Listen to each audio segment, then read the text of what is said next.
Viewers, we thank you so much for joining us in this edition of the 6 p.m. newscast on Equinox Television. The eldest member of the Senate has said the advent of the upper house of parliament has consolidated Cameroon's democracy amongst other democratic nations. His Anfon V.E. Mukete was speaking as he opened the first ordinary session of the Senate at the hemicycle in Guayaquil in the central region of the country. And also in this newscast, the new DO of the Douala 5 Council has been urged to put a stop at the increasing rate of insecurity reigning in the Douala 5 municipality. And the senior divisional officer for Vori was speaking today as he commissioned him into his functions. And also the family members of the Cameroonian transporter who was killed in the Central African Republic by some alleged uniformed men say that the delay in the repatriation of his mortal remains is as a result of some administrative procedure, and they are however confident that his corpse shall be coming or arriving the country, that is tomorrow. These are our headlines, details and more just in a moment.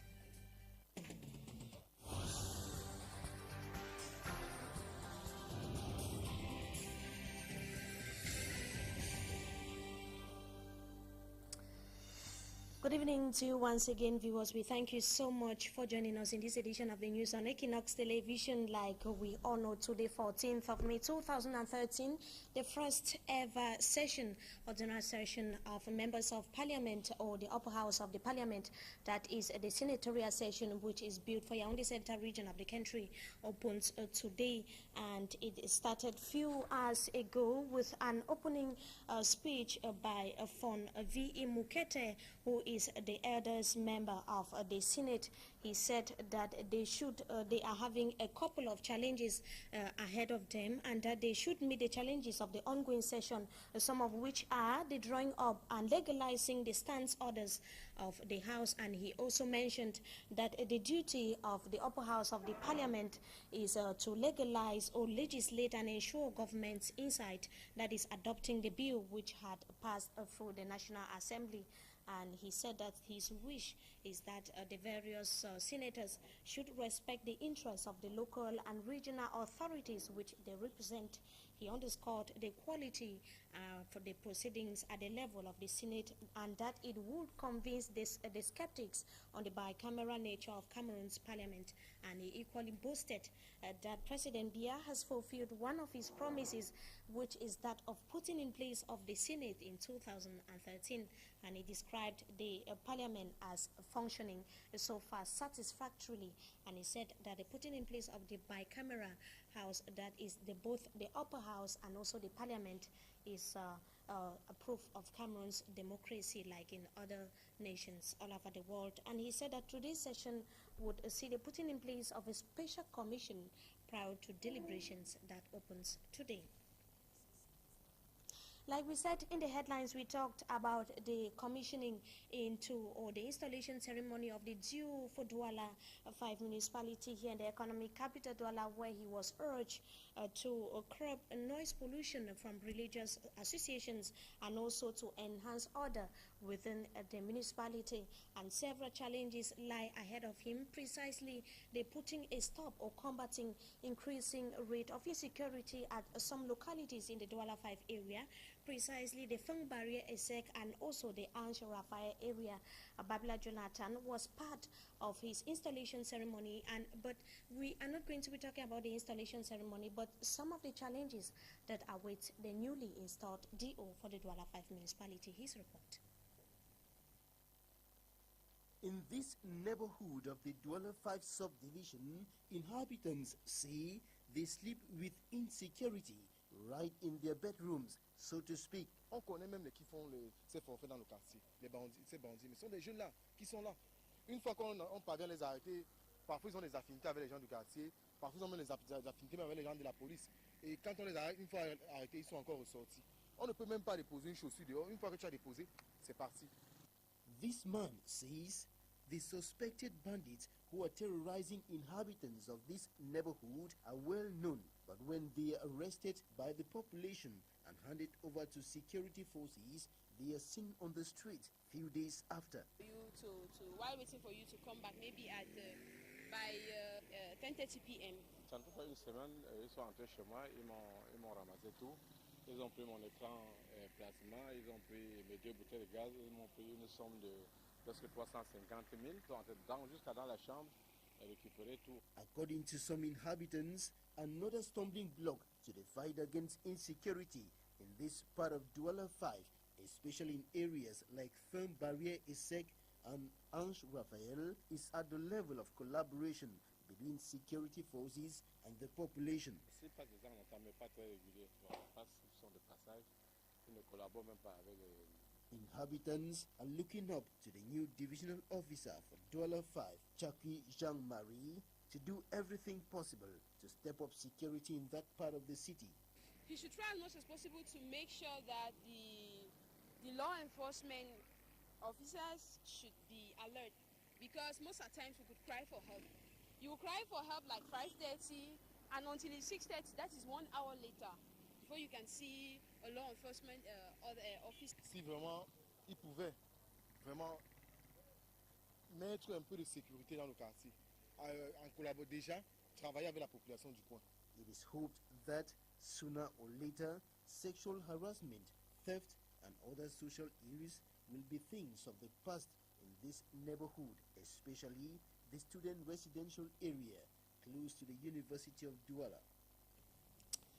Theft, assault in broad daylight, some of the challenges awaiting the new DO of the Douala 5 municipality that was installed into its functions today by the Senior Divisional Officer for Vori, Paul Nasere Beya. And there are reports of how the mortal remains of the Cameroonian transporter that was killed in the Central African Republic by some alleged uniformed men, that he would be arriving Cameroon tomorrow, Wednesday. The brother of the deceased gave the confirmation today and attributed a delay in the repatriating the corpse on some administrative procedures. He, however, said that the Minister of Interior has been meeting with Cameroon's ambassador to the Central African Republic to carry out the necessary arrangements, and reported the officials of the Ministry of Interior of the Central African Republic would accompany the corpse to Cameroon tomorrow. And preparations ahead of the National Day, which comes up on May 20th, 2013, have already begun in some regions of the country. Activities in prelude to the celebration were launched in Banking, a locality in the Adamawa region, as Staff Lady Annabella tells us in the following report. Mbororos and pygmies of the Bankim subdivision came out in their numbers to display their rich cultural values of this group of people, usually treated as minority. It was with this status that the Minister for Social Affairs and that for Youth and Sport took the initiative to commune with the takers as they launched activities for the celebration of the 41st edition of the National Day.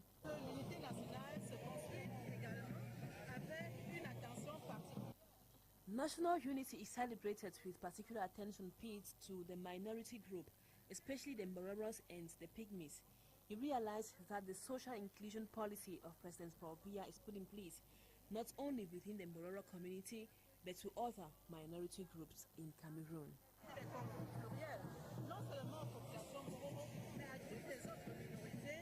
Catherine Bakampok and Ismail Bidinkwat were received by the chief of the Mbororos, Jaru Adlaji Amadou. Youth Affairs Minister said Bankim is a crossroad of culture and contains people across Cameroon who live in harmony with each other, portraying a great sense of unity and solidarity.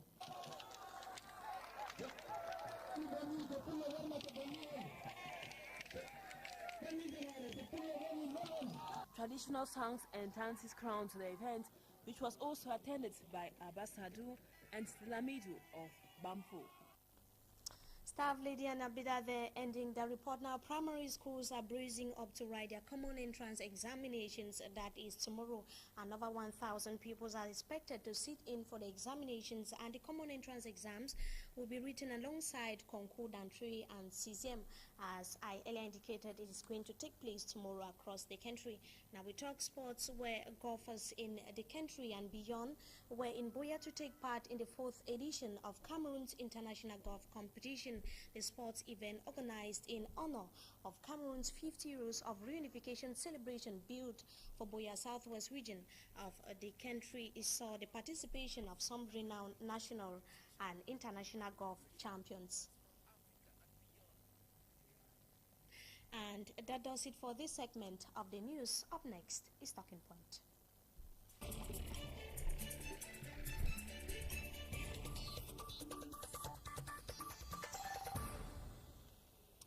We thank you so much, viewers, for joining us tonight on Talking Point. They are putting in place of the 100-man delegation in the upper house of the parliament. We are talking about the 70 appointed and 30, the 70 elected and 30 appointed senators to make up the upper house of parliament is still making headline news. And our guest tonight is a member of parliament, Honorable Jean-Jacques Ekindia. Good evening, and thanks indeed for joining us tonight. Good evening, dear televiewers.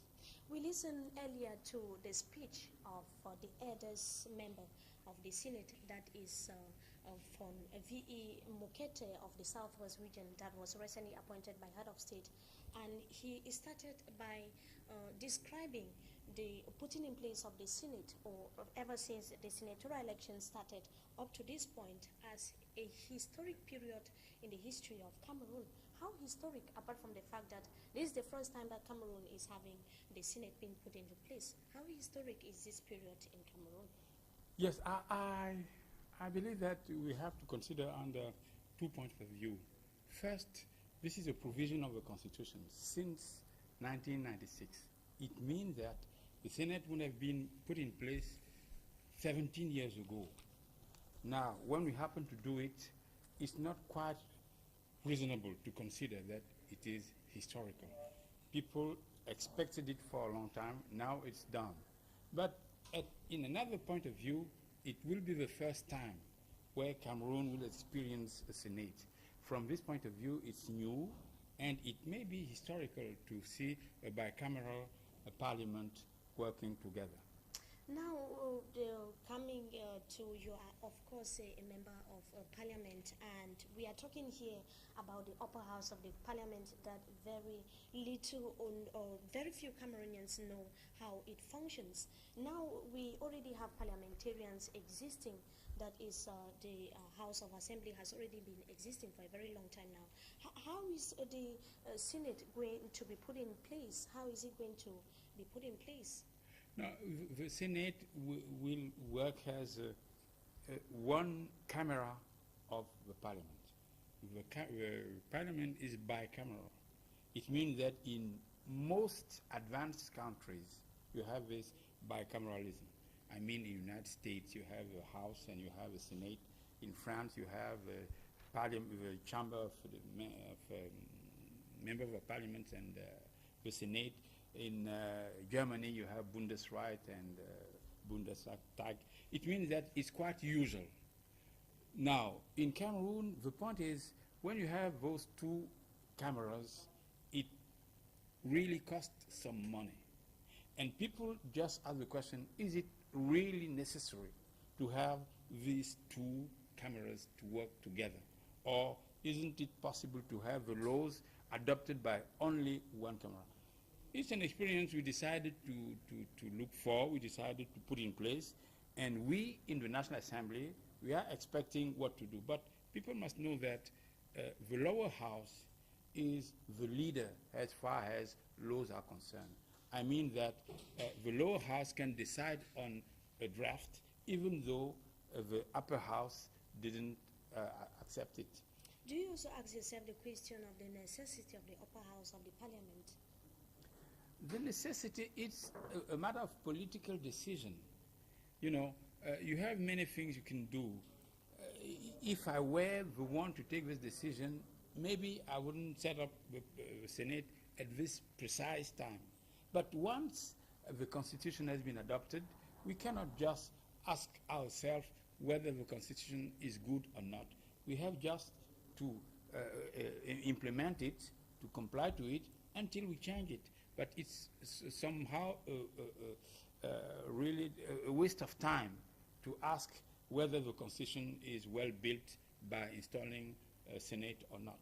Now, deducing from what V.E. Mukete mentioned at the opening of the session at the Hemicycle in Guayaquil, he talked about the challenges that lie ahead of the session that begins today in Yaoundé, as well as other things. Before we come to the challenges, let's look at the issue of harmony and truthfulness that he underscored. Do you see this being put into place? And we are seeing different political parties, the CPDM having the highest number of senators, that is 82, 14 for the Social Democratic Front and 1 for the other 4 political parties. Do you see this harmony reigning in the days ahead? No, I think that it's an abuse to talk about harmony. This is one color Senate. All the things to be done in the Senate will be ordered and followed up by CPDM. Nobody can challenge them. So, but they need some way to say that it's not a unique party, it's not a one-party parliament, but the decisions will be made by CPDM. Now, is it really challenging? Is it really very important issues ahead? I don't see exactly what he's talking for, because the head of CPDM is the head of state. And this head of state is the one who appointed 30 members of parliament. And again, this head of state is the one who selected 54 members of CPDM. It means that he controls completely the Senate. So what challenge are we talking about?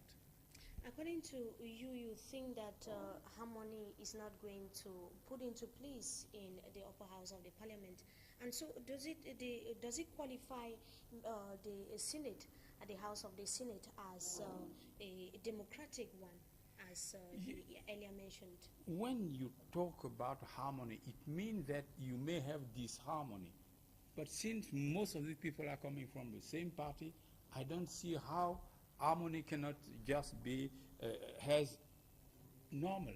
But the thing is that, is this harmony complying with the needs and the desires of the people? This we don't know. And the second is, okay, this senator must know why they have been appointed, to support the policy and the politics of CPDM. This is what they are asked to do. And you have also another issue, the issue of the time. The sessions will last 30 days. You have 3 sessions per year, each of them lasting 30 days. Even for the House of Representatives, it was very hard to work within such a short time. Now, the laws has to go from one camera to another. It means that each camera will have maximum 15 to 16 days. It's very, very short to really think and try to amend important drafts. It means that people will adopt them, most of the time not even knowing what they are adopting, because they didn't have a time for that, and they are not asked to do so. Yeah, Honorable, let's take a look at the role of the President of the Senate. Is it going to have any slight difference from the President of the House of the National Assembly? Are we going to see any difference?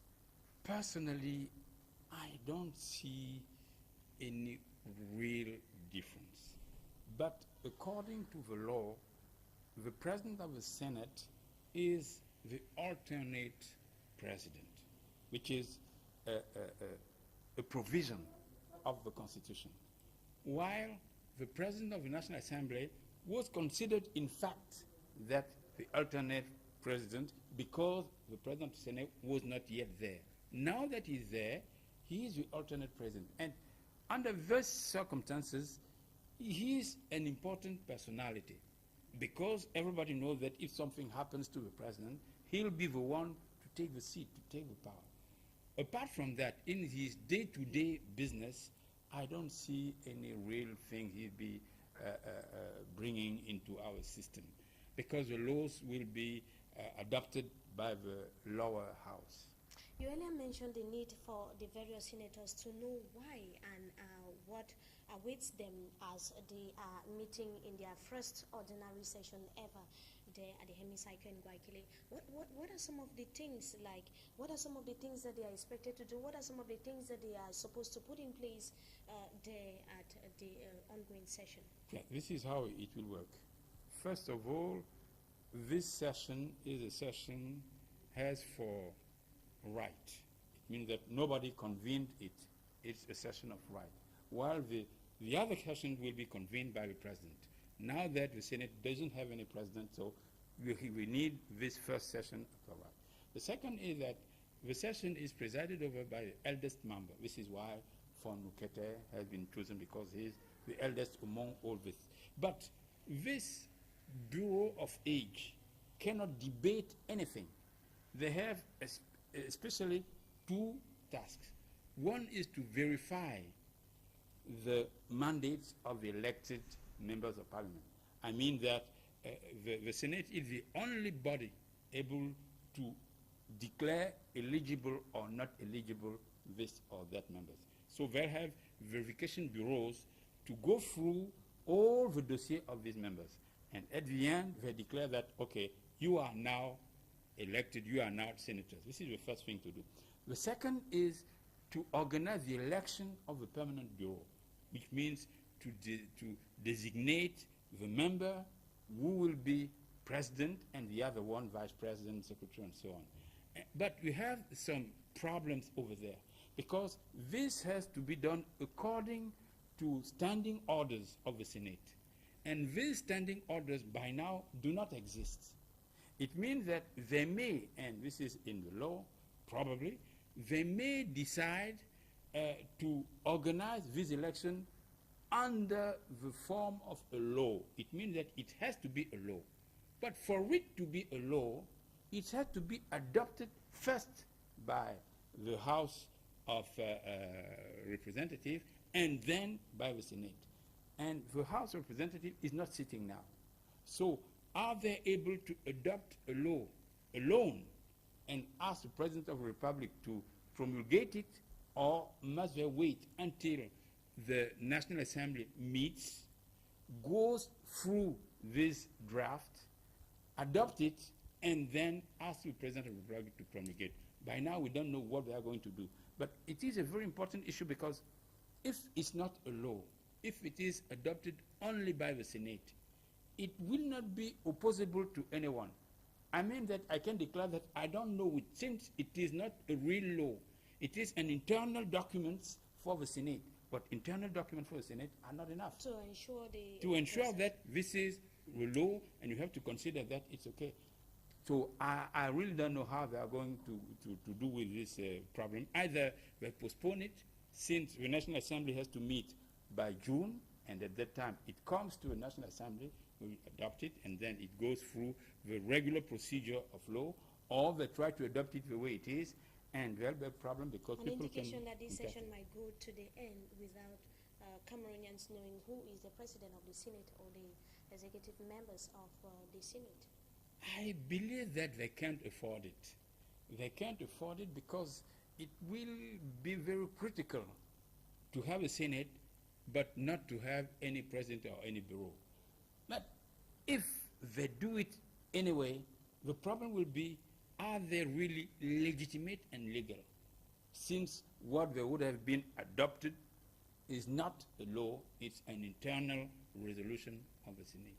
Those are the problems of compatibility that are coming in there. Is that what you're indicating? Because there are some of these things that they are coming into play, and they are supposed to be looked into. Yes, they have to be looked into, and sometimes we talked about the vacuum which exists in the institution. For instance, when our mandate will be over, again, we will not have any House of Members of Parliament. We won't have any mandate. And again, we'll be in trouble. But this country is used to just manage with some problems, especially constitutional or law problems.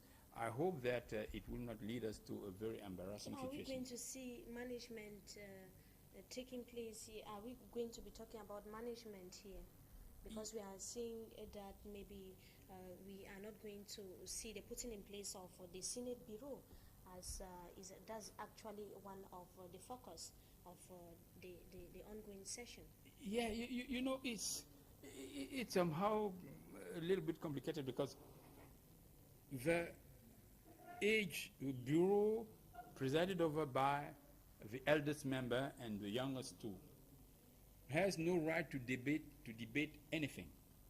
They are there only to put in place the boards of verification and to clear and make these findings adopted in the plenary session. That's all.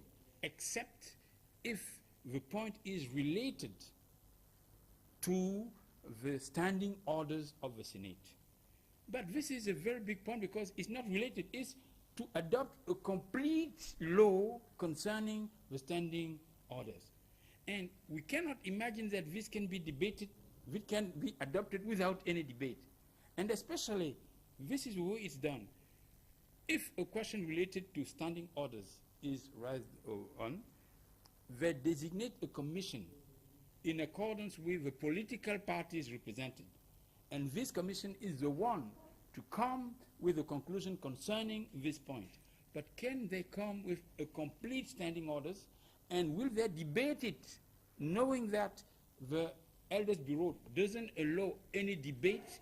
These are some issues. We don't know how they'll take them and how they'll handle them. Some of the stakes of the ongoing session, and that might possibly be the role of the special commission that is being put in place, announced by Fonbi Mukete as he opened the session. If there is a special commission, it has to be put in place for the standing orders, and it has to take. But it will lead to debate. You cannot adopt standing orders without any debate.